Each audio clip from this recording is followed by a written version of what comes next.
Cette semaine à Paris, 8 personnes sont jugées pour avoir harcelé l'agente d'influenceur Magali Berda, devenue la cible d'insultes et de menaces depuis maintenant 1 an et demi dans la foulée d'un conflit qui l'oppose notamment au rappeur Booba. Alors de quoi parle-t-on exactement? Où en est tout cela? Salut, c'est Hugo, j'espère que vous allez bien. C'est le sujet à la une des actualités du jour. Et au passage, je voulais vous présenter une petite nouveauté qu'on teste cette semaine, vous le voyez juste en dessous, alors rien du tout de révolutionnaire, mais l'idée c'est que en plus des informations qu'on traite dans ce format, que ce soit le sujet à la une ou alors les autres actualités en bref, et bien vous puissiez avoir des informations additionnelles qui pourraient vous intéresser sur d'autres sujets. On teste du coup ça cette semaine pour vous apporter des informations additionnelles. N'hésitez pas à me dire dans les commentaires ce que vous en pensez, si vous voyez des choses à améliorer, et on sera preneur de vos retours. Alors ce cyberharcèlement de Magali Berda, il fait suite à des affaires relayées par le rappeur français Booba en mai 2022. On en avait déjà parlé l'été dernier dans ce format des actus du jour. Le rappeur Booba s'est lancé depuis 1 an et demi dans une sorte de croisade contre ce qu'il appelle les influx voleurs. Au cœur de l'affaire à l'époque, il y a la société Shona Evans de Magali Berda, une entreprise qui met en relation des influenceurs avec des marques, considérées à l'époque comme l'une des plus grandes agences d'influenceurs, en tout cas de ce type d'influenceurs en France. Magali Berda est donc connue pour avoir permis aux candidats de télé-réalité de gagner de l'argent grâce au placement de produits qu'ils pouvaient donc effectuer sur les réseaux sociaux. Sauf que, vous le savez très probablement, en tout cas on en a beaucoup parlé, Booba ainsi qu'un certain nombre d'autres personnes accusent beaucoup de ces candidats de télé-réalité d'arnaquer leurs abonnés, souvent jeunes, en vendant des produits de mauvaise qualité, dangereux, en faisant aussi la promotion de services financiers risqués, mais aussi parfois en faisant la promotion d'arnaques totales. De nombreux internautes se sont d'ailleurs plaints de ne jamais recevoir certains produits commandés sur des sites qui avaient été mis en avant par des candidats de télé-réalité dans le cadre de partenariats. A noter d'ailleurs que sur ce sujet-là, le rappeur a de son côté déposé plainte contre X pour pratiques commerciales trompeuses et escroqueries en bande organisée, ce qui a mené à l'ouverture d'une enquête préliminaire en septembre 2022. Mais alors, qu'est-ce qu'il s'est dit à ce procès et de quoi sont accusées concrètement ces personnes? Je le disais, ces personnes sont donc poursuivies pour cyberharcèlement contre Magali Berda dans la foulée donc de ces accusations contre Shona Evans. Le cyberharcèlement, c'est considéré comme un délit depuis 2014. Il est défini, je cite, comme un acte agressif, intentionnel, perpétré par un individu ou un groupe d'individus au moyen de formes de communication électronique. En l'occurrence ici, donc, c'est surtout les réseaux sociaux. Sachant que les personnes condamnées pour cyberharcèlement risquent jusqu'à 2 ans de prison et 30 000 € d'amende. Il faut savoir que cette étape du procès dont on parle cette semaine, elle intervient 5 jours après la fin du premier procès. Un premier procès au cours duquel 13 personnes ont déjà été jugées pour cyberharcèlement contre Magali Berda. La justice a requis des peines de prison contre toutes les personnes accusées.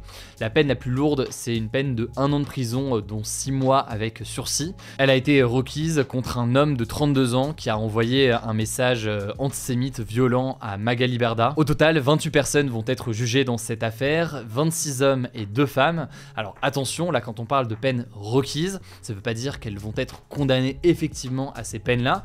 Ça veut dire que bien c'est ce que la justice a demandé et désormais bien cette peine doit être confirmée ou non dans les prochains jours. En tout cas, lors de cette première partie du procès, Magali Berda a décrit ce qu'elle appelle un calvaire, recevant des centaines de milliers de messages haineux, principalement sur Instagram et Twitter, certains allant même jusqu'à la menace de mort ou de viol. Elle a par ailleurs expliqué au juge avoir été obligée de déménager 2 fois et sa fille aussi a dû être déscolarisée. Elle a par ailleurs confié avoir pensé à mettre fin à ses jours. Par ailleurs, lors du procès, son avocate a estimé que son cyberharcèlement avait été selon elle encore plus important car c'est une femme et qu'elle est juive. Enfin, et c'est le dernier aspect que vous aurez peut-être compris, Magali Berda accuse donc Booba d'avoir joué un rôle dans cette vague de cyberharcèlement. À ce sujet-là, il faut savoir que Booba est aujourd'hui mis en examen pour harcèlement moral aggravé, mais il n'est pas concerné par le procès dont je vous parle juste ici. Mise en examen, ça ne veut pas forcément dire qu'il y aura un procès, simplement ça veut dire que la justice en quelque sorte se penche sur le sujet. On verra donc ce qu'il en est. Alors là comme ça on pourrait se dire que cette affaire concerne simplement 2 personnes médiatiques, sauf que eh bien ça a eu des conséquences assez importantes. En effet, déjà sur la question donc des influx voleurs comme ils sont définis par Booba, eh bien le gouvernement a décidé de prendre le sujet des dérives des influenceurs au sérieux, à tel point qu'une loi régulant les pratiques des influenceurs a été adoptée au mois de juin. On en avait parlé là aussi dans les actus du jour. Et d'ailleurs, D'ailleurs, le ministre de l'économie Bruno Le Maire était même allé jusqu'à déclarer, je cite, que Booba avait raison sur la question justement de ces dérives d'influenceurs. Par ailleurs, on peut noter que depuis ces accusations, l'entreprise de Magali Berda, Shona Evans, est en très grande difficulté. De nombreux influenceurs ont quitté l'agence. Beaucoup de marques aussi ne veulent plus être associées à ce genre d'influenceurs. Fin 2022, on peut noter que le chiffre d'affaires de l'entreprise avait été divisé par 3. Et on peut aussi noter que le groupe Banijay, actionnaire de Shona Evans, s'est retiré de la société. Parallèlement à ça, de façon assez intéressante, on peut noter que beaucoup de candidats de télé-réalité ont confié sur les réseaux sociaux avoir remarqué une baisse du nombre de placements de produits qu'on leur proposait, mais aussi une baisse des tarifs de ces placements de produits. Ça peut s'expliquer donc par le fait que certaines marques ne souhaitent plus être associées à ce type d'influenceurs, en raison notamment donc de l'écho qu'il y a eu ces derniers mois. Bref, vous l'aurez compris, il y a plusieurs sujets en cours. Il y a la question donc des dérives des influenceurs, il y a la question aussi en parallèle donc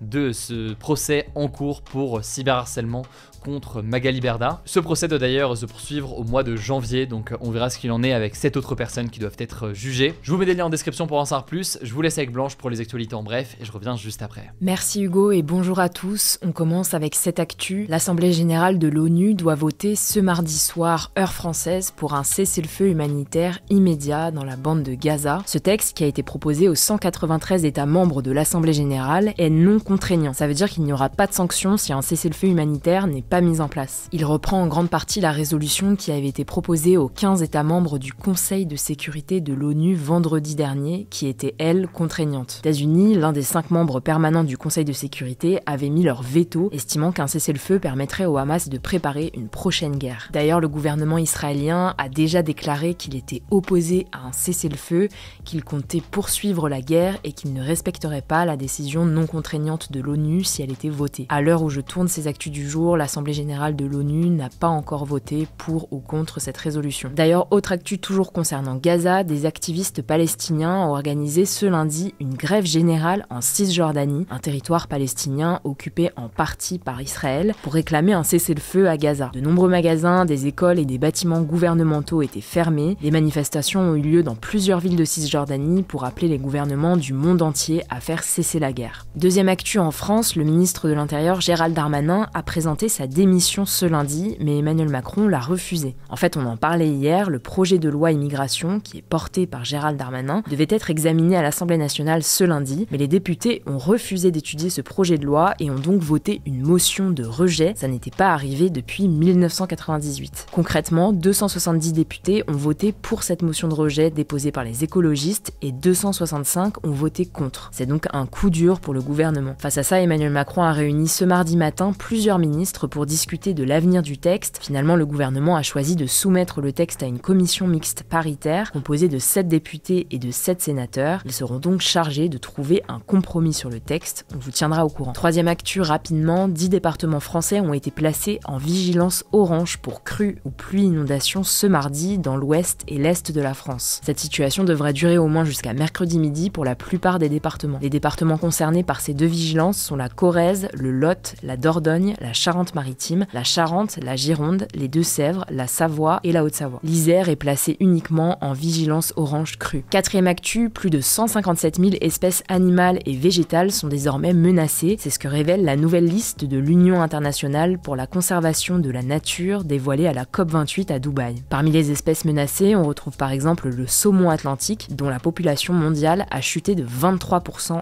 14 ans, mais aussi les tortues vertes, qui sont notamment touchées par le réchauffement climatique. Plus de 44 000 espèces sont menacées d'extinction à l'échelle mondiale. Cependant, certaines espèces, comme les antilopes saïga, qu'on retrouve principalement au Kazakhstan, ont vu leur situation s'améliorer ces dernières années. Cinquième actu, l'ONU craint une confrontation militaire directe entre la République démocratique du Congo et le Rwanda. C'est ce qu'a annoncé Bintou Keïta, la représentante du secrétaire général de l'ONU en RDC. Cette annonce fait suite à la décision des autorités de la RDC d'accélérer le retrait des casques bleus, donc des soldats de maintien de la paix déployés par l'ONU. Selon les autorités locales, l'efficacité des 14 000 casques bleus présents en RDC est mise en cause, notamment pour apaiser les tensions entre le Rwanda et la RDC. Depuis 2 ans, les tensions entre les deux pays se sont accélérées, car la République démocratique du Congo accuse le Rwanda de soutenir militairement le groupe M23, des rebelles qui multiplient les attaques dans le nord de la RDC. On en avait parlé plus en détail dans une précédente vidéo, je vous mets le lien en description. Sixième actu, je voulais vous parler des mots qui ont été le plus recherchés sur Google en France en 2023. parce que le classement vient d'être publié. Alors cette année, c'est le mot ChatGPT qui a été le plus recherché par les Français, grâce notamment à l'explosion de l'intelligence artificielle cette année, qui a été rendue publique à la fin de l'année 2022. Les deux autres actualités les plus recherchées ont été guerre Israël-Hamas et Émile disparition. La personnalité la plus recherchée était le footballeur Kylian Mbappé. Et on finit avec cette actu, la plateforme de streaming Netflix a supprimé son offre essentielle, qui était son abonnement le moins cher sans publicité. Il coûtait 10,99€ par mois. Alors ceux qui étaient déjà abonnés pourront continuer à en bénéficier, mais on ne peut donc plus choisir cet abonnement si on veut s'abonner à Netflix. Désormais, l'offre la moins chère pour regarder Netflix sans publicité est à 13,49€ par mois. Merci beaucoup Blanche pour ces actualités en bref. Alors comme d'habitude, si vous avez des retours sur ce format d'actu du jour, dites-le moi directement dans les commentaires sur YouTube. On prend le temps chaque jour de voir vos retours. Merci d'être chaque jour plus nombreux. N'hésitez pas à vous abonner, mais c'est pas encore le cas. Prenez soin de vous, prenez soin de vos proches, et puis on se dit à demain pour une nouvelle vidéo.